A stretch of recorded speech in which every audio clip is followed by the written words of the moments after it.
The president of Vietnam, Nguyen Xuan Phuc, has stepped down following pressure from top political leaders of the Communist Party. Members have blamed Phuc for corruption in his lower ranks. This is happening at a time when the single-party state has embarked on an anti-corruption drive. Phuc had held the position for less than 2 years. He was regarded as a pro-business leader who welcomed trade liberalization, signing deals with the EU, Japan, and Australia at a time when global manufacturing has been shifting away from China to Southeast Asia. For more, we have Bill Hayton, Associate Fellow at the Asia Pacific Program at Chatham House and author of a new book, A Brief History of Vietnam. Thanks for joining the program. Bill, first things first, the president of Vietnam is not the most powerful executive role in the country. That claim goes to the general secretary of the Communist Party. So explain to viewers why this news is nevertheless important. Because it shows us the direction that Vietnamese politics is going in at the moment. And I think what's going on behind the scenes is basically a takeover of the government of the one-party state by its security wing, by the hardliners. Mr. Phuc, the president, had gained quite a good reputation as being a sort of a technocrat, somebody who got things done, but had become a bit of a star of the government before he became president.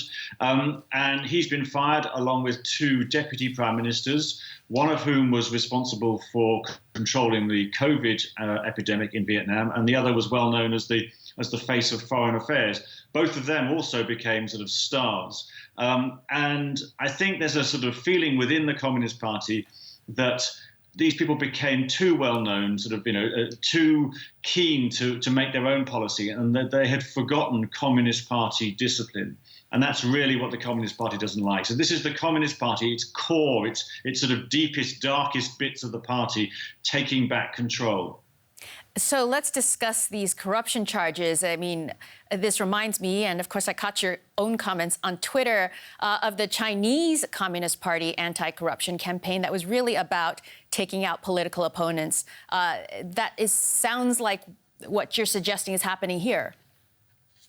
Yeah, I mean, I don't have any doubts that these corruption charges, are probably genuine. I mean, we know that the COVID corruption scandals cost people in Vietnam and abroad, tens, possibly hundreds of millions of dollars in terms of extra costs to go home on the repatriation flights and in terms of not very good testing kits. And these ministers were ultimately responsible. But the problem is that there are plenty of other corruption scandals that don't get investigated.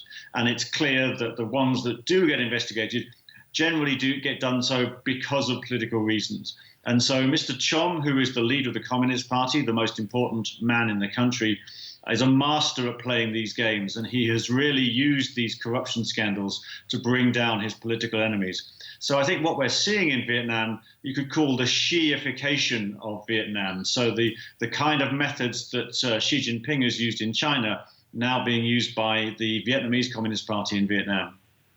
Now, for those outside Vietnam, I imagine that the big question they will have is whether this will impact the business climate there. Can you talk about that? Well, I think the Communist Party wants to keep economic growth going because it needs to, keep jobs going. It needs to keep the population satisfied. So it won't do anything that directly, stops economic growth. But at the same time, it's also trying to impose greater control.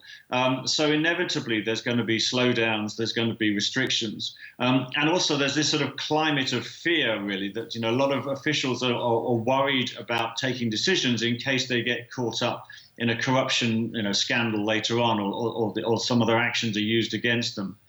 A lot of the foreign businesses are slightly isolated because they operate in special economic zones where the rules are much more liberal. And the state-owned enterprises will use their Communist Party connections to get things done.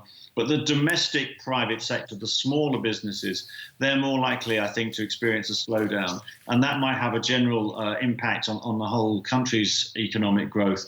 And I think this kind of atmosphere of control, we're seeing it in many different areas of life. We're seeing some of the civil society organizations being closed down. We're seeing more moves against bloggers and journalists. So I think we're seeing a greater tightening of control. Bill Hayton, thank you so much for joining us.